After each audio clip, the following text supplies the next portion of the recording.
la sesión de comunicaciones. Voy a recordar las normas que vamos a mantener, los secretos pues, rigurosos solamente en el tiempo, y luego sí que vamos a tener un tiempo, unos 20-25 minutos al final, para hacer un diálogo. Los ponentes, en el orden que van a participar, son en primer lugar Felipe Ignacio, en segundo lugar Martín Rocha, en tercer lugar Iker Navascués, a mi derecha, y para cerrar Carmen Hernández. Presento muy brevemente a cada participante. Dispondrá cada uno de 12 minutos. 2 minutos antes haré una pequeña señal. En primer lugar, Felipe Ignacio va a trabajar, va a exponer un tema, muere el personalismo, vuelve la persona, es profesor de la Casa de la Complutense. Bueno, pues comenzamos. Bueno, pues es un placer estar aquí y un honor, os agradezco mucho vuestra atención. Me parecía importante en un congreso. ¿Hace falta? No sé si se va a oír mejor. Bueno, me parecía mucho mejor. Me parecía, bueno, ese tiempo no cuenta. Voy a intentar esbozar algo que tenga sentido y sin atropellarme. Os agradeceré toda la paciencia del mundo. Me parecía que era importante traer la voz de Riquer. La propuesta es precisamente eso, aclarar de alguna manera la extraña relación anómala y un tanto incómoda, pero me gustaría que cordial y grata. Porque efectivamente lo que me parece interesante de poner en relación las voces de Munier y sobre todo desde Riquer es que me parece que lo característico de esta relación es una especie de, por así decirlo, distancia crítica. Distancia crítica característica. Sin duda, parece que Riquer constantemente reconoce la deuda de Munier en un montón de sentidos. Munier es una presencia decisiva en los años de formación de Riquer. La revista Esprit, antes de directamente entrar en contacto con el círculo, constituye un ingrediente decisivo de toda su iniciación en el pensamiento. En numerosos textos, Riquer expresa cómo, de alguna manera, su deuda, ¿no? ¿Verdad? La comprensión de la filosofía como militancia, la comprensión de la persona, pero directamente vinculada a una dimensión comunitaria, enteramente ajena al individuo aislado, a un yo desvinculado, la manera de articular las convicciones personales y políticas a través de una sutil noción del compromiso, le parece que eso les llega desde Riquer, desde Munier, y que siguen siendo vigentes y actuales. Así que, sin duda, por no hablar de otra cosa más, que tiene que ver con todos sus compromisos personales hasta su convivencia estrecha. Parece que en Riquer hay unos cuantos temas, preocupaciones, convicciones profundas, hasta el punto de, si basta recordar, la manera como conviven el Émile Blanc, ¿verdad?, con el núcleo personalista, que acaba siendo la Casa de Riquer a partir de 1957. Qué mayor vínculo, qué mayor conexión, ¿verdad?, que esta que se da entre Riquer y el personalismo. Y sin embargo, y esto es lo paradójico, ¿verdad?, una enorme distancia teórica. Lo primero es que Riquer en ningún momento se reconoce como personalista. Riquer se encamina en el pensamiento en diálogo con otras tradiciones. Sin duda, hay un fondo, un horizonte, que es el de la filosofía reflexiva francesa, pero Riquer se encamina hacia otras direcciones que tienen que ver con la fenomenología, la hermenéutica, es decir, tras, como dice expresamente en algún texto, tras Husserl, tras Heidegger, tras Gadamer, en un paradigma que es muy ajeno al paradigma personalista tal cual. Y en este sentido llama la atención, ¿verdad?, que una presencia tan importante como la de Munier tiene un escaso eco, tiene una escasa presencia en sus trabajos, en sus publicaciones, a veces reducida a alguna escasa nota al pie, por ejemplo, en sí mismo como otro. Y esta es la paradoja, que la difícil relación, la problemática relación que queríamos explicar aquí, que es la de, como dice el texto cuyo título da título a esta ponencia, el texto que Riquer publica en 1983, precisamente llamado Muere el personalismo, vuelve la persona, la manera como Riquer mismo define su relación, como una fidelidad crítica, que es lo que nos gustaría aclarar aquí, al menos esbozar. Y para eso vamos a reparar en tres textos marginales pero importantes. Tres textos, tres artículos en los que Riquer va construyendo, va tejiendo esta especie de relación, conexión con el personalismo, con la figura de Munier. El primero, sin duda, aparece en 1950. Es el artículo, acaba de morir Munier, le piden, el Círculo de Esprit le pide a Riquer que proponga una colaboración. Y ahí es donde presenta un cierto esquema. Y en ese esquema ya de lo que significa Munier para él, de lo que significa el personalismo para él, esboza ya una figura nítida que explica todo. Porque precisamente lo que Riquer viene a decir es que el personalismo es algo más y algo menos que una filosofía. ¿En qué sentido algo más y algo menos que una filosofía? Eso tiene que ver sin duda con una cuestión de estilo. Y es que desde el principio Munier se propone, se pretende como una filosofía, pretende que su filosofía sea una filosofía no universitaria. Es decir, se presenta a sí mismo, pretende construir algo que va más allá que eso, que es precisamente convertirse en un movimiento con un programa civilizatorio centrado en la dignidad de la persona y con la voluntad de despertar la persona. Eso es más que una filosofía, pero piensa también Ricoeur, tiene sus ventajas, sin duda, engancha más con la vida, eso que antes se ha dicho aquí, ¿verdad? Estimula, conecta con intereses, preocupaciones, es una invitación a la acción, es una invitación a la intervención y es un compromiso con los otros. Y sin embargo, señala también a ella Ricoeur, supone una debilidad. Tiene desventajas precisamente porque es algo menos que una filosofía, en el sentido en que las filosofías académicas que corren siempre el riesgo de desconectar con la vida, ¿verdad? Al mismo tiempo, siempre se preocupan, el academicismo supone prestar atención a los implícitos, a los presupuestos, a los puntos de partida, a los debates epistemológicos que parece que precisamente en Munier, especialmente en los primeros textos, no pesan tanto. Y eso constituye una debilidad y define el personalismo, piensa Ricoeur en 1950, como una especie de matriz. Una especie de matriz es un pensamiento con el que se está en deuda, pero no tanto porque sea una doctrina cerrada, sino más bien porque es una matriz que permite después adoptar, que puede ser llenada con diversas filosofías. Eso en 1950. Y muy rápidamente, 30 años pasan. 1983, un nuevo artículo, el que he mencionado antes, ¿verdad? Muere el personalismo. Y aquí la distancia se hace crítica. Se hace crítica especialmente, es el segundo momento, por el muere el personalismo. ¿Qué significa que muere el personalismo? Pues Ricoeur hace balance y sostiene que ahí se ha producido un hecho cultural. Desde la década de los 60 hasta la década de los 80, ¿verdad? Vivimos un momento en que el personalismo se ha convertido en un pensamiento extraño, ajeno, que no consigue ser, que genera cierto rechazo entre los nuevos jóvenes, entre los filósofos de los años 80. ¿Qué ha pasado mientras tanto? ¿Qué explica esta especie de disolución del movimiento personalista, esta desconexión de quien fue el pedagogo de su generación, como lo fue Puig de la suya?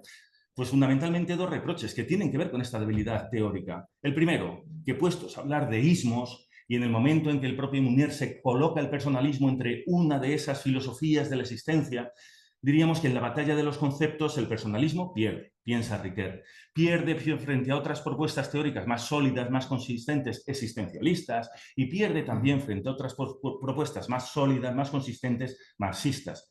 Pero sobre todo, y el gran reproche, es que esa debilidad teórica le impide resistir la inmensa oleada que se produce a partir de los años 60, cuando de la mano de la irrupción estructuralista empieza a obligar a pensar que no se trata de comprender al hombre, sino más bien de disolverlo, y en el momento en el que las filosofías de la sospecha irrumpen y el tono intelectual empieza a caracterizarse por un radical antihumanismo. Y parece que ahí el personalismo, precisamente por esa debilidad teórica, esa llamada a la acción, invitación a la acción, acompañada por un no desarrollar del todo los conceptos implicados, parece que se encuentra desarmado. Muere el personalismo. Y sin embargo, fidelidad crítica. ¿Fidelidad crítica qué significa aquí? Pues sobre todo, algo que también salió antes mencionado, y es que, piensa Ricoeur, es muy difícil, muy difícil, muy difícil encontrar una palabra mejor que persona. Y precisamente eso de la noción de persona parece constituir un hallazgo, un inmenso hallazgo que se encuentra en Munier y que tiene que ser preservado. Solo que fuera de Munier, fuera del personalismo, en la medida en que el personalismo parece que no ofrece ya los recursos para pensar adecuadamente esa noción. Dice Ricoeur, ¿qué otra palabra usar si no es persona? Yo, conciencia, sujeto, diríamos, la incapacidad de cualquier otra noción rival es precisamente que no es capaz de recoger la dimensión moral del ser humano. La palabra persona, ¿qué otra palabra utilizar para movilizar, por ejemplo, la defensa de los derechos humanos, para movilizar la reacción entre la barbarie y el horror? ¿Qué otra palabra mejor que esta? Así que parece que en torno a la persona, como antes que lo he dicho, la persona sigue dando que hablar y tiene que volver a ser pensada. Fuera, sin embargo, del personalismo. Y es ahí, en este texto, donde Ricoeur se empieza a plantear de qué manera, qué lenguaje, tras el giro del lenguaje, ¿no? Tras el giro lingüístico de los años 60, de qué manera volver a pensar la noción de persona. Y la respuesta que va a dar, la da en dos lugares, y espero no me pasarme que me dé tiempo. El primero en el propio texto. En el propio texto dice, pues mira, no tenemos una filosofía. Pero lo que sí tenemos, pensando de la mano de Eric Weil y la manera como define la noción de actitud, diríamos que cuando los conceptos se trabajan, brotan de una experiencia precomprendida que define una actitud. Y precisamente Ricoeur sostiene, eso sirve para decir lo que es una persona. Una cierta actitud persona que podría caracterizarse por 3 ingredientes. El primero, más allá de la crisis denunciada por Munier, precisamente la situación de crisis, la nebulosa de valores, el momento de fragilidad de valores y de descomposición, que define precisamente eso de ser persona, más allá de cualquier otra noción. En segundo lugar, el hecho de que hay lo intolerable y que lo intolerable es una vivencia para quien lo tiene, ¿verdad? Que existe el horror, que existe el sufrimiento, que existe eso que tiene que ser denunciado. Y precisamente implícito en eso intolerable, una especie de orientación ética que nos empuja en cierta dirección en una situación de fragilidad, que es precisamente eso que define el compromiso y la convicción, la necesidad de sumarse con otros, unirse a otros, embarcarse con otros en pos de una meta, un fin, una intención que le desborda a uno mismo. Y eso es precisamente lo que define la noción de convicción tan cara, tan grata a Ricoeur. Así que tenemos ya algo en 1983 parecido a una insinuación. Y tercer texto, el último de los textos, 1990. Va a salir publicado, para los lectores Ricoeur resulta especialmente familiar, va a salir publicada una de sus grandes obras contemporáneas, Sí mismo como otro. Y poco antes de la publicación, ¿verdad?, aparece un último artículo que se llama Aproximaciones a la persona. Y en ese artículo, Ricoeur establece esta conexión. Aquí está Ser y Tiempo. Ser y tiempo, Dios mío. Aquí está Sí mismo como otro. Sí mismo como otro construye en una batalla, en otro paradigma, otro territorio intelectual, pero define una lucha por restituir una dimensión de la subjetividad que sea capaz de desembarazarse del lastre de la modernidad. Presenta la noción de un sí mismo frente a la noción de un yo, frente al yo cartesiano, el sí mismo hermenéutico, y rastreando esas dimensiones del sí mismo, acaba detectando una roca sólida que es esa de un ser capaz de hablar, capaz de actuar y de sufrir, capaz de narrar y de narrarse, y finalmente capaz de responsabilizarse de sus actos. Y en ese momento, justo a punto de publicar esta significativa obra, en este texto más bien marginal, una insinuación. Y la insinuación es que ese sujeto capaz se encuentra orientado teleológicamente, tiene una dimensión moral, precisamente porque es un ser que está orientado éticamente hacia una vida cumplida, realizada, es decir, hacia una vida buena, un ser que busca realizar esa vida buena con y para los otros, y un ser, finalmente, que busca realizar esa vida buena con y para los otros en instituciones justas. Y en este texto, la insinuación es muy rápida y muy fácil, empieza a proponer, diríamos, podríamos pensar que eso que es un sí mismo, que esta hermenéutica del sí mismo proporciona precisamente, es la ocasión de ofrecer una fenomenología hermenéutica de la persona. Ya no solo una actitud, ahora también una filosofía, es decir, ofrecer los recursos para pensar la constitución ética de una persona. Muchas gracias.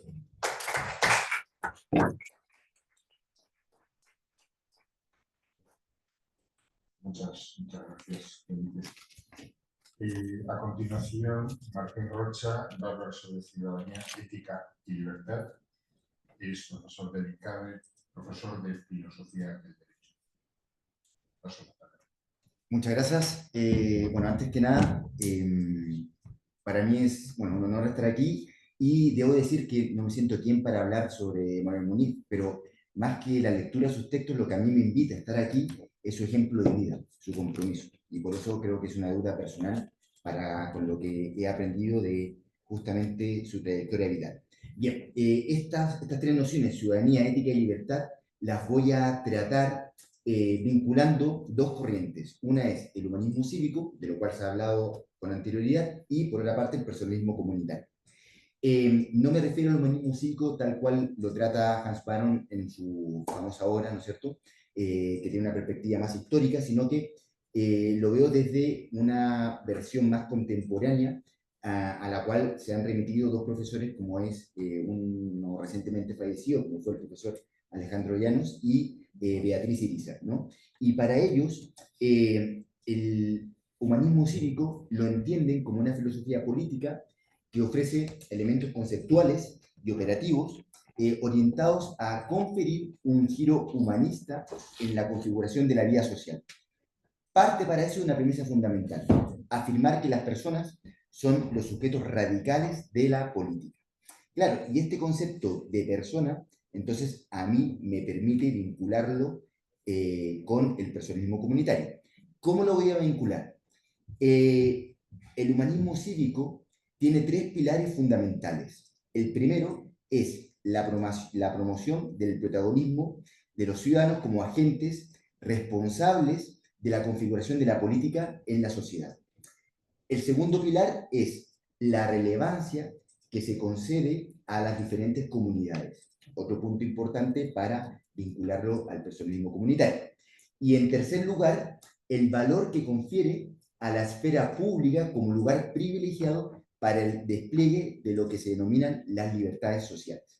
Entonces, con respecto al primer pilar, que es la promoción del protagonismo de los ciudadanos como agentes responsables de la configuración política de la sociedad. Está claro que en este converge tanto Mounier y, por ejemplo, el Maritain del Estado, bueno, se me olvidan en este momento, el hombre y el Estado, ¿no? Que la persona es el ser más digno y valioso que existe. Por consiguiente, la sociedad civil y una parte de esa sociedad civil, que es el Estado, debe estar al servicio de la persona. Ahora, ¿qué implica? Que el Estado, con todos sus organismos, y no solamente el Estado, sino que también el mercado y las demás instituciones, tienen sentido y se justifican en la medida en que sirven de un modo u otro al bien de la persona, que tiene un rango ontológico más elevado. Y esto, si lo llevamos a la terminología de derechos, significa que la persona tiene unos derechos que son inviolables, que el Estado no podrá violentar jamás, porque estaría atentando contra lo más sagrado, contra un valor absoluto como es su dignidad, algo que jamás va a estar justificado. Pero que hay que considerar que la persona, en cuanto a su participación política, va a revestir una condición particular, que es la condición de ciudadano. Vale decir, el carácter de singular personal políticamente responsable, que es distinto al individuo. Y Mounier va a efectuar una crítica al pensamiento moderno, ya que identifica la identidad con la autonomía cerrada del sujeto. El individualismo posesivo, alimentado por la modernidad liberal y racionalista, ha definido al yo como un ente autosuficiente, desligado del otro y de la comunidad. Frente a ello, afirma Mounier que la persona no es un individuo cerrado, sino abierto, en constante proceso de donación y relación. De hecho, me viene a la cabeza, ¿no es cierto?, lo que decía el compañero en relación a lo que dice Paul Riquet en su famoso libro que a mí me ha inspirado mucho, que es Amor y Justicia, la diferencia entre ambos, que la justicia cae más en el plano ético, pero el amor implica esa gratuidad plena, ¿no? La donación propiamente tal. Ahora, el segundo pilar, la relevancia que concede a los diferentes tipos de comunidades. Desde la perspectiva personalista, la comunidad surgiría de una manera natural del contacto entre personas, del amor interpersonal o de las tradiciones transmitidas generación tras generación, ya acumuladas en las vísceras, en la sangre y en la cultura. Por ejemplo, familia, pueblo y nación serían algunas de esas comunidades, no son las únicas, pero son ejemplos de ellas. Si bien el Estado debe ser para la persona, resulta que es infinitamente más poderoso que cualquiera de ellas que lo compone, por lo que si no se le ponen cortapisas ni límites, acaba imponiendo de manera arrolladora su potencia a los miembros del conjunto social. Es cierto que en los estados de derecho existe un sofisticado conjunto de reglas jurídicas y sociales que limitan sus prerrogativas y que las reglas del juego democrático permiten que los ciudadanos intervengan en la composición de los órganos de gobierno, pero esto no será suficiente. Es absolutamente necesario que existan comunidades intermedias que modulen y faciliten una relación adecuada entre la persona individualmente considerada y el conjunto social e inclusive el propio Estado. Además, las comunidades intermedias generan un humus imprescindible para que la persona pueda vivir humanamente, establecer relaciones afectivas, sentirse integrado, tener raíces, pasado y futuro previsibles y cercanos. Y en relación a esto, Munier estaría en la línea de Scheller, de Buber y de Marcel. Para él, la experiencia comunitaria lleva a una comunicación de los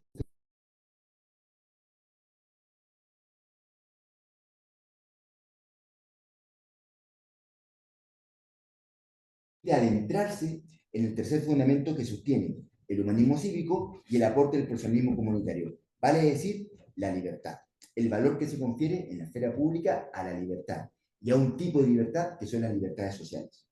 La libertad, tal cual la entiende el humanismo cívico y el humanismo en general, representa un don y una tarea. Es un don debido a su carácter innato. Somos seres constitutivamente libres, pero también se remarca que la libertad solo es capaz de producir sus mejores frutos mediante el cultivo cuidadoso y perseverante de todas las energías emocionales y espirituales en un ámbito compartido de deliberación razonable, es decir, en una democracia responsable. De hecho, lo que busca esta perspectiva del humanismo cívico es renovar una democracia liberal con un tono moderado de republicanismo. Ahora, en la democracia, como proyecto de convivencia, el poder político es esencialmente la libertad social, entendida como bien común. Lo primario y sustantivo es la libertad concertada, el dinamismo ascendente por alcanzar el bien general.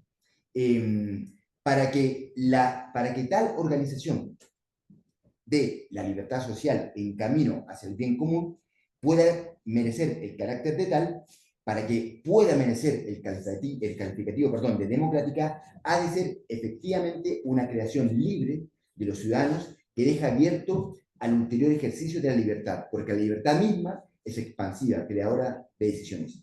Tal cual lo explica el profesor Domingo, que recientemente estuvo con nosotros, la libertad no es un acto puntual, sino un proceso de crecimiento, un aprendizaje que es también una manera de transformarse en liberación, ser liberados, es decir, una personalización del mundo y de uno mismo. En tal sentido, hay que entender con respecto a este punto que para Monnier el hombre libre sería aquel a quien el mundo interroga y éste responde. Sería el hombre responsable, la libertad como responsabilidad. La libertad, por consiguiente, no aísla, une, no funda la anarquía, es en el sentido original religión y devoción. El personalismo comunitario salvaguarda este sentido de la libertad, porque es una libertad personal, pero precisando que la protección de la persona no es sinónimo de individualismo. El personalismo comunitario no es defensor ni del liberalismo, ni del anarquismo, y mucho menos aún de los totalitarismos colectivistas. Concluyendo, puedo decir que mediante el aprendizaje personal y ciudadano de la libertad, se pueda aspirar a construir una sociedad a medida verdaderamente humana, es decir, justa y solidaria.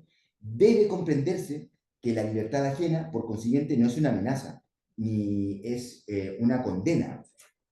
Constituye más bien una clara oportunidad para potenciarla y expandirla. Yo me expando junto a otros, soy junto a otros. La libertad personal no acaba de donde comienza la de los demás, se entrelaza con la de otros, se concierta con ellas para avanzar hacia su plenitud posible. Finalmente, debo enfatizar que la persona está llamada a habitar vocacionalmente una comunidad y que esta comunidad puede denominarse personalista, la cual se concibe como una verdadera comunidad de personas, en la cual ninguno de sus miembros puede considerarse sustituible y jamás vinculado por elementos económicos o extrínsecos de manera única. Munier estimará que cada persona, siendo en su comunidad, es promovida a los valores superiores que la realizan para encontrar en la misma esos valores, objetivos comunes al lenguaje que la religaría a todas las demás. Esta comunidad es potenciada por las personas mismas, pues ellas son el principio y fin de la comunidad, ya que en este espacio se ve salvado de la soledad y del anonimato. Se trata de la promoción de un tú cercano, potenciador, que permite que los vínculos se realicen libremente, sin estructuras impuestas, y le faciliten a la persona adquirir los compromisos necesarios para la constitución de un espacio diferente, de una nueva ciudad, una ciudad que podríamos apellidar como personalista. Nada más, muchas gracias.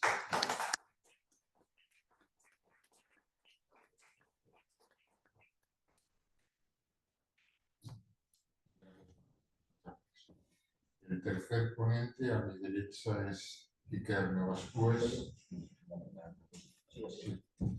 catedrático de la Universidad del País Vasco.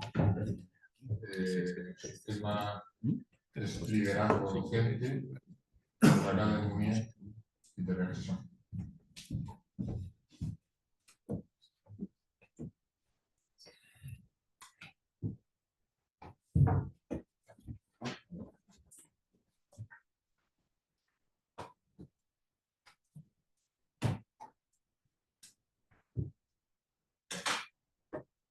Muchas gracias, Imanol, por elevarme a la condición de catedrático. Nos quedamos con eso. Soy catedrático de Filosofía y Derecho. Me ha hecho mucha ilusión. Con ser doctor me conformo. Que lo suyo me cuesta. Bueno, yo voy a hablar de liderazgo docente, siguiendo un poco la estela que ha planteado Luis hoy a la mañana, de que los docentes tenemos que ser sujetos de acción, ¿no? Y transformación. La cuestión es que en los programas o las demandas de liderazgo docente en nuestra universidad, pues claro, se fijan en elementos mesurables. Y yo me voy a fijar en elementos inmensurables, que no se pueden medir. Hay cosas que no se pueden medir. Bien, yo me quedo con dos definiciones de educación. Una de Jean Lacroix, que dice: la educación es asunción progresiva de responsabilidad. Ayudar a que la persona crezca, madure y se haga mayor de edad. Este elemento es, podríamos decir, existencial. Y hay otra definición también de Fernando Savater, que a mí me gustó mucho cuando se la escuché, que es: la educación consiste en cultivar la virtud. Ayudar a que la persona sea un agente de acción moral. Este elemento sería un elemento de razón práctica, ¿no? Que es lo que más me interesa. Bien, si queremos, o si quiero hacer la relación entre Munier y Bergson, hay que hablar un minuto sobre el esquema bersoniano. Un poco ya lo ha hablado en su excelente disertación Yves Rouillard, hoy a la tarde, cuando ha hablado de la relación entre Munier y Bergson, pero a mí es algo que cuando yo leí a Bergson, la verdad es que me sorprendió y me quedé bastante impactado con la definición que trabaja, que propone Bergson entre lo que es la intuición y la duración, ¿no? La conciencia del tiempo, la duración y la intuición de la persona en ese continuo devenir que es la vida. Nosotros trabajamos en la universidad con elementos de la inteligencia que son como cuadros fijos. El cinematógrafo nos enseña que tenemos cuadros, fotogramas, y el cine lo que permite es que veamos todas las secuencias una detrás de otra en el tiempo. Y la vida es como dice Bergson. Es decir, hay un impulso vital, hay un devenir, que son nuestros educandos. Los chavales, además, todavía es más palpable en los chavales jóvenes. ¿Por qué? Porque sus células se están transformando, se están cambiando mucho más rápido que nosotros. Entonces dice Bergson, en una cita que tomo de la Revolución Creadora: la libertad se experimenta en el devenir cotidiano, donde la intuición se comporta en materia especulativa como el demonio de Sócrates en la vida práctica. Frente a lo que nosotros les contamos, los jóvenes tienen un yo interior, ese demonio de Sócrates, que les hace todo el rato comparar si lo que les decimos tiene que ver con su vida o no tiene que ver. Si queremos ser sujetos de transformación, tenemos que luchar con que tenga que ver con su vida, con que se quede grabado en la memoria, como diría Bergson, ¿no? Bien, ¿qué es la educación para Munier?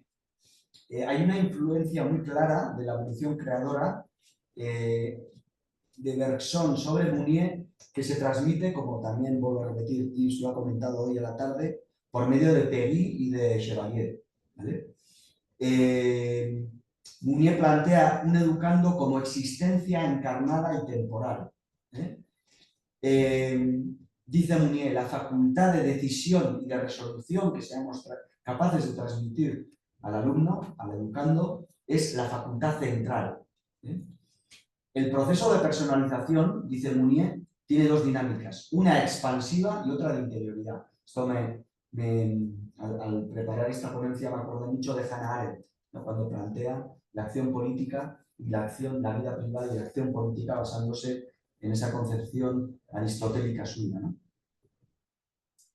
Y luego algunas citas de Mounier que me interesa, he tomado del compromiso de la acción, ¿no? Creo que esta es una cita directamente dirigida a los académicos, yo me lo he tomado así, cuando dice, nuestra acción, y ahí hablo de los académicos, no está dirigida al éxito, sino al testimonio. Nuestra esperanza es una virtud presente y no la espera morbosa de compensaciones imaginarias futuras. Los docentes, los académicos en la universidad, no estamos para nuestra gloria o nuestra vanagloria presente o futura, sino para servir. Y en esa actitud de servir es como mejor podemos encontrarnos con ese sujeto de acción y de transformación que demandaba hoy en la mañana Luis Ferreira, ¿no? Sigue Mounier en el compromiso de la acción. Rechazar el compromiso es rechazar la condición humana. No solamente no conocemos situaciones ideales, sino que ni siquiera escogemos el punto de partida para nuestra acción. Se habla de comprometerse como si dependiera de nosotros, pero ya estamos comprometidos, embarcados, preocupados. Yo, seguramente los académicos que estáis aquí, estaréis de acuerdo conmigo cuando me pongo muy nervioso cuando digo hablar del alumnado en términos despectivos. Qué poco saben, qué poco leen, qué poca formación tienen, cuando lo que tenemos es rostros delante nuestro cada año que pasan que son irrepetibles, ¿no? Y eso nos llama a nosotros a la respuesta, ¿no? que diría Levinas, ¿no? Entonces, volviendo a Bergson, digo, la intuición es uno de los rasgos de una educación personalista. La existencia humana auténtica se da por medio de esta intuición y se constituye de manera dialógica entre el profesor y el alumno. La tarea es conectar la intuición con el impulso vital del alumnado. Los dos elementos están en el alumno. El liderazgo consiste entonces en propiciar ese desarrollo. Creo que la academia hoy debería volcarse más hacia la intuición, hacia el mundo bersoniano, más que a lo mesurable, a rellenar formularios, ¿no? O a ser capaces de mostrar ante la NECA, ¿no? Lo buenos que somos, y que tanto, ese mundo que tanto critica y tan brillantemente Gabriel Marcel como nadie lo ha hecho, ¿no? No somos el dato, el registro, ¿no? Frente al rostro, ¿no? Y la intuición debe conectarse con el devenir personal vital de los alumnos, ¿no? Bien, esto es fácil teorizarlo, ¿no? Hablar de esta dualidad bersoniana y de Mounier para plantear un liderazgo docente que hoy se nos demanda el liderazgo docente, ¿no? Tenía aquí apuntado, el liderazgo docente, en los archivos que tenemos en la universidad, habla que es una herramienta para propiciar la plenitud del alumno, buscar el bienestar emocional y la motivación del alumno, la relación, la pasión y la convicción, y contribuye al desarrollo moral del alumno. Pero todos estos son elementos inmensurables, no se pueden medir.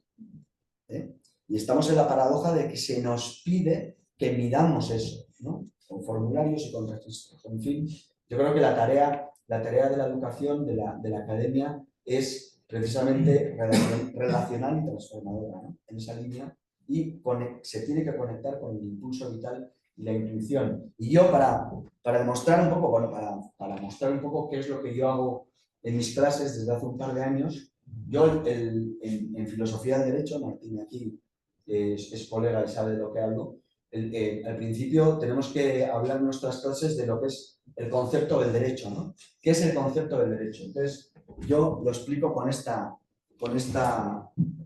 cuadro, ¿no? Que algunos, los que os guste la pintura impresionista, sabéis que es de Monet, de 1872, Impresión Sol Naciente. ¿Por qué utilizo este cuadro? Bien, Rudolf von Jhering es un jurista muy importante del siglo XIX alemán, que hizo una obra muy importante que es El fin del derecho, y utilizaba mucho, para explicar lo que es el derecho, la metáfora de la embarcación, ¿no? Aquí está la embarcación que está en movimiento y está, si os fijáis, en un entorno que es el puerto de Le Havre, de la ciudad de Le Havre, en plena revolución industrial.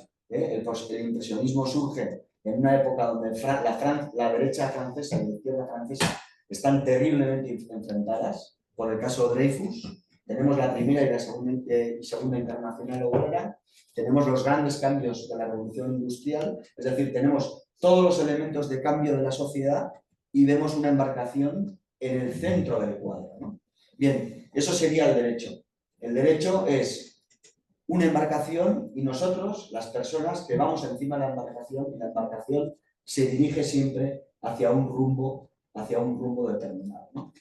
Esto es una muestra de cómo para explicar el derecho se puede utilizar una obra de arte y cómo mediante impresiones, escenas sensacionales, esto se lo leí en un ensayo sobre Borges que me pareció muy interesante a un argentino, Daniel Balderston, cuando hablaba de las escenas sensacionales, ¿no? Las escenas que tienen la capacidad de conectar por medio de lo inconsciente y plantear ideas que pueden ser muy elaboradas, pero que por medio de representaciones escénicas pueden llegar muy, muy al fondo del inconsciente, ¿no? Esto sería una aplicación práctica de este liderazgo docente que planteo uniendo Munier y Bergson.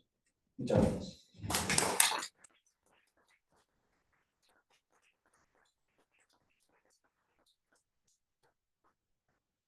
Gracias. Se incorporará ahora el quinto ponente, pero voy a dar paso a Carmen Hernández, profesora de la Universidad de San Jorge, y Bernanos. ¿Es así? Bernanos, ¿no? Es decir, la S. Bernanos. Uy, no me da pues a ver si tienes. Bueno. Incorpórate y yo te daré. Mira, yo la verdad es que he aprovechado, estoy leyendo mucho a Bernanos y estoy muy admirada ante él. Y el micro, pero no funciona.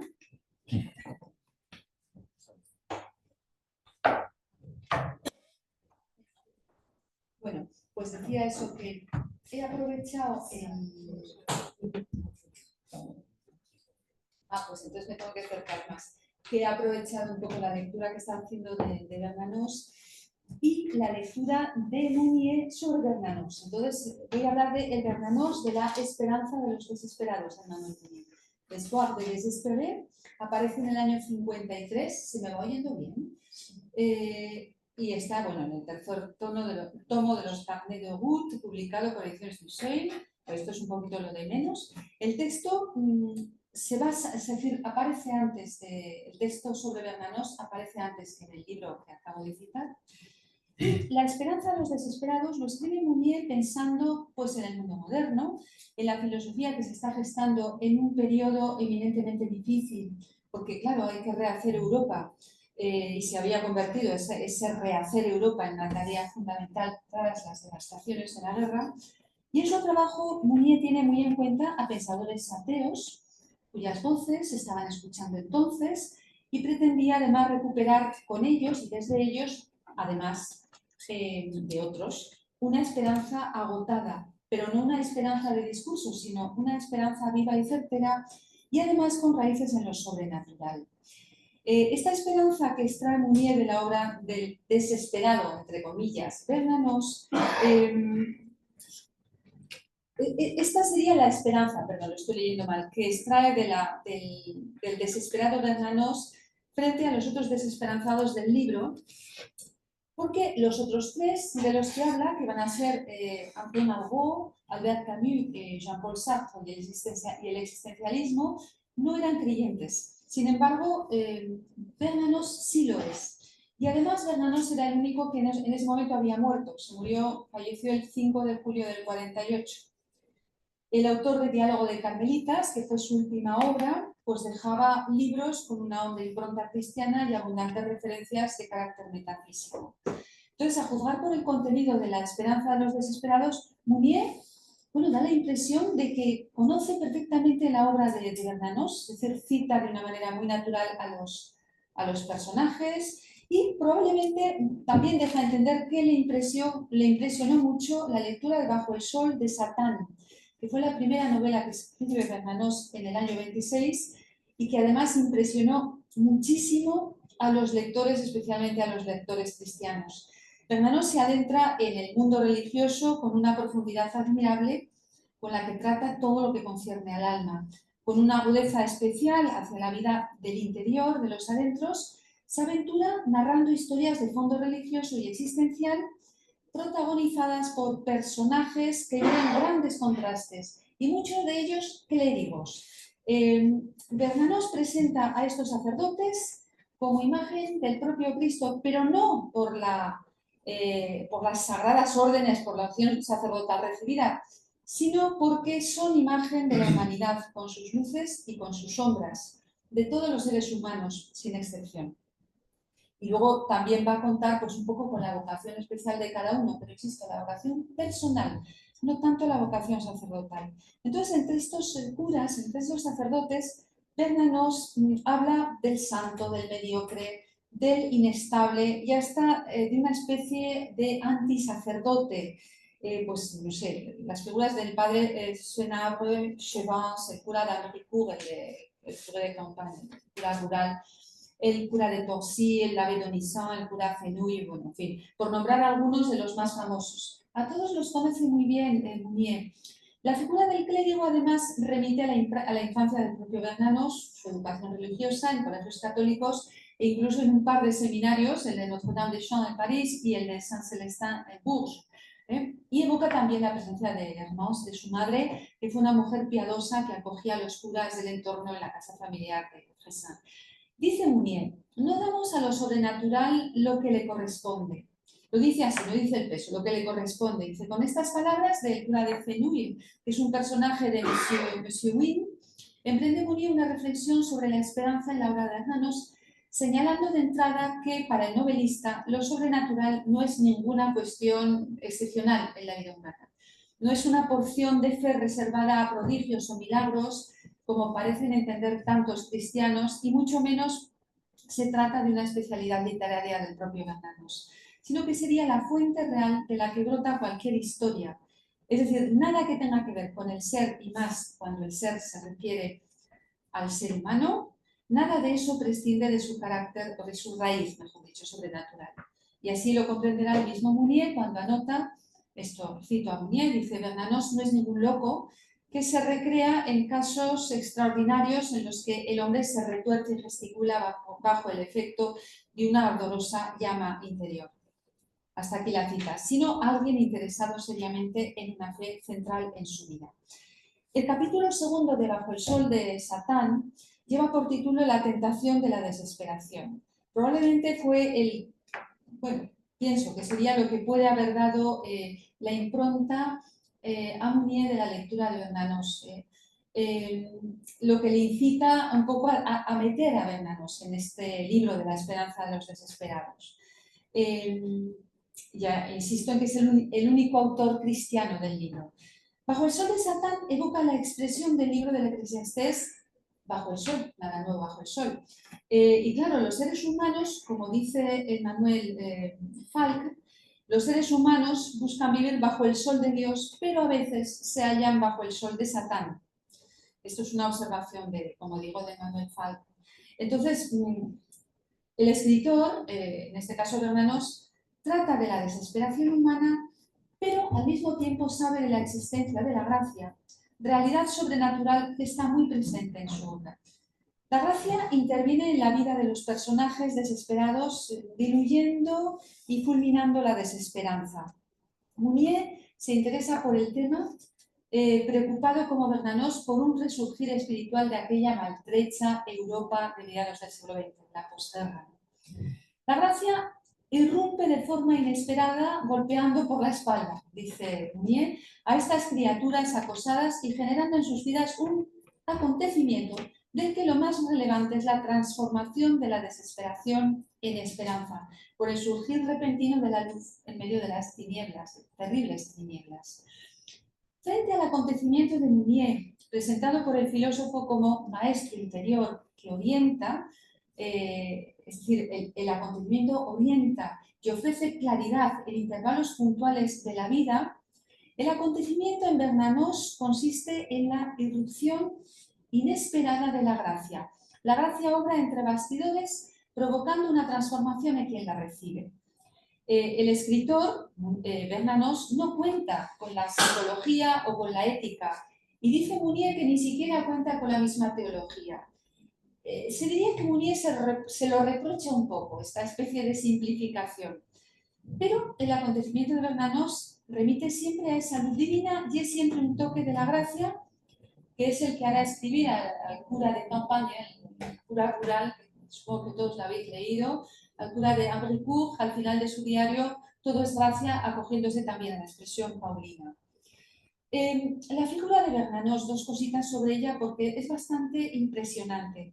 Bernanos trabajaba como inspector de seguros hasta que se dedica a escribir y entonces quiere vivir de su literatura, pero adquiere la costumbre de escribir en las cafeterías de las estaciones de tren, en los mismos trenes, porque él viajaba con esta cuestión del trabajo en los seguros, aprovechando pues eso, los desplazamientos que le exige la profesión.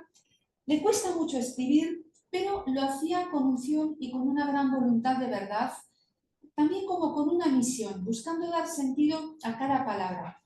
Y por eso escribe eso, entre la gente, en los cafés y digamos que en medio de vidas reales. Bajo el sol de Satán sitúa al hombre entre Dios y el demonio y el maligno. Como sucede en más obras del autor, el ser humano vive entre la luz y la sombra, pero cuando su disposición de ánimo es humilde, por muchas que sean las dificultades, acaban venciendo la esperanza y la luz. Este mensaje es el que recalcará Mounier, quien también observa que los personajes de Bernanos viven en un existencialismo religioso, es de Satán, que los obliga a optar sin medias tintas. Pero lo que más va a destacar Mounier en la obra de Bernanos es su condena de la mediocridad. Sobre todo, en esto va a hacer causa con él. Y mucho más cuando los mediocres se dicen cristianos. Todos los personajes bernanosianos están hostigados por mediocres, que en tantos casos practican la impostura sin ningún pudor. El acontecer de la gracia muestra a esos seres atormentados, a los que son atosigados y acosados por los mediocres, el salto de la fe y les otorga confianza.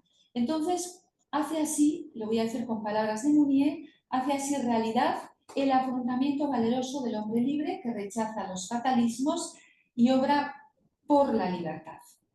Entonces también afirmará Mounier que la lección más fuerte de Bernanos ha sido mostrar que en nuestra época de nivelación y de simplificaciones democráticas, el terreno predilecto de lo satánico es la mediocridad. Es decir, Mounier subraya esta visión bernanosiana.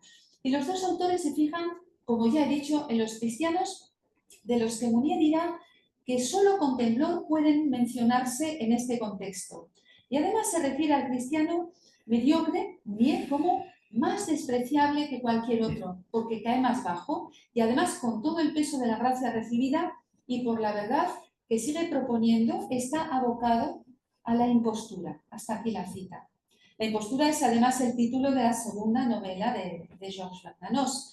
Es una actitud frecuente en sus personajes. Y Mounier va a destacar la lucidez del escritor y su certera visión de los mediocres, observando que efectivamente, cito a Mounier, nadie había vinculado hasta ahora la mediocridad y el satanismo con la firmeza con la que lo hace Bernanos. Mounier y Bernanos sienten horror ante una cristiandad. ¿Qué? La hora. Bueno, pues entonces voy a cortar el rollo. 2 minutos. El rollo, pero bueno, es igual. Voy a pasar un poquito a la conclusión de en qué cosas subrayaríamos lo que subrayaría sobre todo de Mounier, o sea, de Bernanos, es que yo creo que se puede decir que como el propio Emmanuel Mounier fue un hombre muy desinstalado, antes se ha hablado de Action Française y de todas estas historias que realmente tienen también su paralelismo en España. Bernanos fue un hombre monárquico, estuvo muy vinculado a eso, a su parte, digamos, más militante ya está de extorsión, o sea, me van a permitir la vulgaridad de la expresión, pero con cierto macabrismo. Pero Bernanos fue un hombre sobre todo muy desinstalado.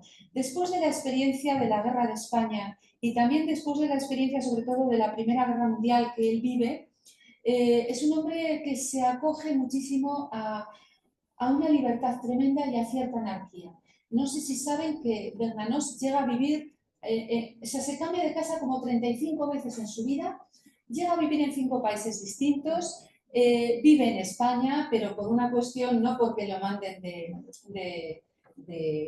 como periodista, ¿no? Sino porque es más barato vivir en Mallorca, ella le pilla la gracia española, vive en Brasil, luego vuelve a España, De Gaulle le hubiera dado incluso un ministerio, se niega, luego acaba viviendo en Túnez y lamentablemente se puso enfermo en Túnez, aunque fue a morir a París, ¿no?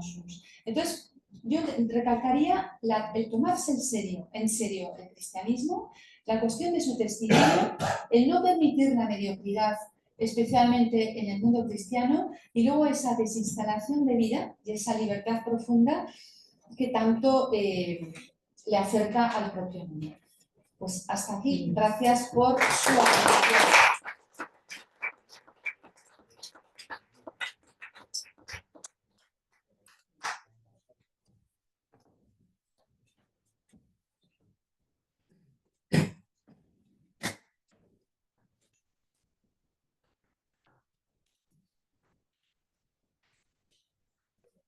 Finalizaremos la jornada con el último ponente, se va a presentar él. Tengo que recordar que mañana las ponencias comienzan a las 9 de la mañana. Mañana día 17 a las 9 de la mañana y empiezas.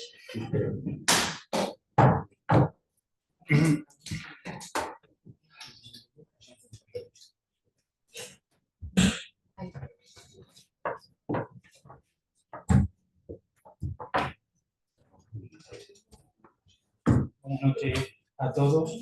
Soy Francisco Arrocha, secretario de la revista Quién, de la Asociación Española de Humanismo, promotor de la jornada de filosofía de Barcelona y 500 cosas más que ahora nos interesan, ¿no? Bueno, lo primero es un orgullo, ¿no? Estar aquí con tan significantes personas, ¿no? Yo siendo uno más del montón, ¿no? Y bueno, me encantaría presentar lo que sería mi propuesta de la tesis doctoral, ¿no? En una relación sobre Mounier y Maurice Donzel. Bueno, podemos decir que el diálogo filosófico entre Mounier y Donzel constituye uno de los momentos de mayor madurez en el desarrollo del personalismo francés. Ambos filósofos contemporáneos y profundamente influidos por la espiritualidad cristiana francesa se encontraron en la búsqueda de una comprensión radical de la persona, que supera los límites del individualismo moderno y el colectivismo impersonal que a día de hoy también es tan vivo y feroz. Este extenso análisis, en el que voy a hablar, aunque no tan extenso por el tiempo, voy a decir que ambos filósofos coinciden en la afirmación del carácter fundamental de la persona, en la estructura de la realidad. Para Mounier, la persona es un ser espiritual y encarnado, irreductible a lo material, llamado a la eternidad y la comunión activa con otros. Mounier, sin embargo, defiende una concepción abierta de la persona, que se realiza en la adhesión libre a los demás y también teniendo valores, arriesgándose en el amor y la creatividad social. Por su parte, Donzel asume que la persona no es simplemente un ser entre otros, sino el centro originario y constitutivo de la realidad, dotado de interioridad, apertura y capaz de relación recíproca con los demás. Donzel también destaca la singularidad del ser humano, su carácter espiritual y la importancia decisiva de la relación interpersonal. Sin embargo, y hay que decir también a esto, a diferencia de Munier, el acento de Medonsel no recae tanto en un compromiso político, sino más bien en lo filosófico metafísico, diciendo incluso Jean Lacroix que Medonsel es el primer y único metafísico de esa época. Después es verdad que han seguido unos cuantos, pero para que lo diga él tiene que ser bastante fuerte la cosa, ¿no? Si hablamos del concepto de comunidad desde Munier, el concepto de comunidad es central para este filósofo. Su personalismo comunitario sostiene que la persona solo se realiza en el encuentro con los otros. La apertura al tú y a la comunidad es el campo en el que la libertad, el amor, la justicia encuentran su único sentido. La sociedad no es un agregado de individuos, sino la realización concreta de la vocación personal en comunión activa. Por eso, Munier reivindica la lucha contra el individualismo feroz y el colectivismo también, por así decirlo, nivelador, defendiendo una acción revolucionaria orientada por la dignidad de la persona. Esto, si lo relacionamos con Medonsel, podemos decir que él introduce el principio de la reciprocidad en la conciencia, que es uno de sus libros más famosos. Más bien su tesis doctoral, ¿no? Como fundamento de la existencia personal. La experiencia del yo se constituye plenamente al encontrar su encuentro dialógico en el tú. Existimos en cuanto todos somos reciprocidad, pues la relación con el otro no es accidental ni meramente social, sino es un principio ontológico y existencial de nuestra identidad. En su libro, como ya dije, la Réciprocité des consciences, ¿lo dije bien? Sí.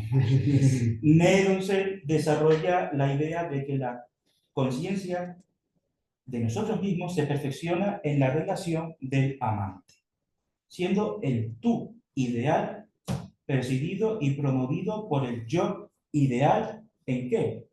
En un acto de amor. En la reciprocidad del amante, el momento supremo de plenitud será cuando ambos sujetos contemplan la realización del valor personal en el otro, lo que Medonsel compara con la experiencia existencial en el amor descrita también por Víctor Frank, que eso que es posible que no suene más. Así, la relación del tú y yo es el núcleo de la experiencia personal y el fundamento de toda comunidad que aspira a ser auténtica. Uno de los hitos que también que le han traído un poco a lo que fue el olvido también para Medonsel es que es verdad que es un filósofo que se aleja de lo que es lo social, por el sencillo hecho de que era cura, sacerdote, aparte de más cosas. La relación entre ambos filósofos se encuentra en una problemática en los dos modos de entender el correlato social y político del personalismo. Munier, con su razón, insiste en que la filosofía de la persona exige la transformación de las estructuras sociales y una acción radical en la historia. El personalismo, para él, es indisoluble de una misión que lleva a la revolución y una militancia política. Medonsel, por el contrario, se define, y así lo ha dicho a Carlos Díaz en una de las cartas de 1972, si no me equivoco, dice Medonsel que él se define como un animal apolítico, ajeno a todo colectivo y partido, incluso, vamos a decir así, movimiento político. Porque para él, entiende la filosofía personalista, no está esencialmente vinculado a corolarios sociales o políticos, sino más bien es algo teórico pero también que nos lleva a lo metafísico. Nedonzel considera que la experiencia de la persona tiene consecuencias axiológicas, antropológicas y religiosas, pero rechaza vincular todo esto a lo que es una transformación social directa. Esto, por lo tanto, fue algo chocante, ¿no? De hecho, uno de sus libros, o cartas o manifiestos, pues dice que si el personalismo no tiene una base metafísica, muere. No sé si esto estamos todos de acuerdo. De hecho, aquí tenemos a un autor que ha escrito una antropología metafísica, ¿verdad? De Mounier. Sinceramente, es la primera vez que he leído de Mounier algo metafísico, perdón, pero ciertamente acertado. Por lo tanto, lo que liga también una relación entre Mounier y Nedonzel es el amor, entendido como un vínculo ontológico y existencial. Tanto Mounier como Nedonzel reconocen que el amor es el principio que une al ser humano con los demás y con el ser. Para Mounier, el amor es el riesgo fundamental en el que se juega la libertad y la presencia activa ante la historia. Nedonzel, aún reconociendo la importancia fundacional del amor, lo sitúa como estructura relacional originaria de la existencia de la persona. Es decir, la capacidad de compartir y promover el valor ideal del otro es la base de la ontología relacional de toda filosofía que se llame personalista. Así, mientras que Mounier ve el amor como fuerza transformadora en una comunidad histórica, Nedonzel lo concibe primariamente como esa experiencia individual pero recíproca, donde la plenitud del yo y del tú surge como un encuentro en silencio, ¿no? Y profundo de las conciencias. Termino ya, jefe. Termino ya. Por lo tanto, podemos decir que el encuentro y el desencuentro filosófico entre Mounier y Nedonzel enriquece el debate sobre la condición personal y sus frutos sociales, éticos y religiosos. De una parte, Mounier dio forma a un personalismo comunitario situado, preocupado activamente por lo que les dije, una transformación de la cultura y de lo sociopolítico en tiempos de crisis de nuestra vieja Europa. Su influencia en movimientos sociales, a Dios gracias, como nuestro Instituto Emmanuel Mounier, también como educativos y religiosos, se extiende hasta el día de hoy. Somos pocos, pero somos batallones, ¿eh? O sea, somos rebeldes. Aunque su pensamiento carezca de la sistematización formal, también se influye a otros autores, a otros filósofos. Nedonzel, por su parte, representa desde la vista metafísica y fenomenológica del personalismo. Su análisis de la reciprocidad de las conciencias, la intimidad relacional y la ontología personal ha abierto nuevas vías para la comprensión del ser humano y la intersubjetividad. El reconocimiento de la pluralidad y la singularidad personal, la referencia a un Dios que a día de hoy también se vuelve silencio y encontradizo, y la revisión de las categorías, pues también de toda la historia de la filosofía, han influido en los desarrollos de después de la filosofía francesa y europea, especialmente en los ámbitos teológicos y antropológicos. Muchas gracias.